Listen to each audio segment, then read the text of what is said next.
আসসালামু আলাইকুম guys, this is সাফরান from our generation farmer. তো আজকে বিকালবেলা ছাদে চলে আসলাম। আজকে সারাদিন অনেক বৃষ্টি হয়েছে। তো বৃষ্টিতে মুরগিগুলো দেখেন সব কিছু একবারে ময়লা করে ফেলছে। কালকে সারাদিন পরিষ্কার করেছিলাম, পরিষ্কারগুলো নাই, এই সাইডটাও ময়লা করে ফেলছে। আবার অনেক বৃষ্টিতে সব কিছু আবার ভিজে ভিজে একাকার। দেখেন ডিম পারছে। তো দেখেন সানগুলো কিন্তু চিৎকার করতেছে, ওদেরকে খাবারটা আগে দিয়ে দিলে ওরা একটু চুপ থাকবে। ওদের কিন্তু খাবার প্রায় শেষ দেখা যাচ্ছে। ওদের খাবারটা আমি এখন চেঞ্জ করে দেবো। চিৎকার করে দেখেন ভাই, সানগুলোর পাওয়ার অনেকটাই কষ্টকর।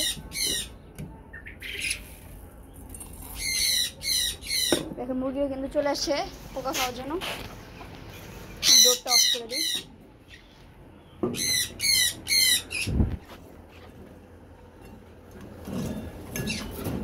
একটু ট্রিক্স আছে যে এটা করলে সানগুলো চিৎকার করবে না। দেখেন এই যে পানি দিয়ে ভিজিয়ে দেওয়া, পানি দিয়ে ভিজালে সানগুলো আর চিৎকার করবে না। দেখেন গাইস, আমাদের সানগুলোগুলো কিন্তু অনেকটাই বাজি আর বেয়াদব। আরও মাদার কমপ্লিট হয়েছে মনে হয়। হ্যাঁ গাইস, হয়ে গেছে। আর এখানেও হয়তো হয়েছে কিছু, এখানেগুলো চেক করি নেই। হয়েছে পিউপা, কিছু কিছু পিউপায় আছে, কিছু কিছু কমপ্লিট হয়ে গেছে। এগুলাকে আমাদের বের করে দিতে হবে। দেখেন এখানে বাচ্চাগুলো কত বড় হয়েছে, মানে এখানে দেখেন কিছু কিছু বাচ্চা অনেক বড়।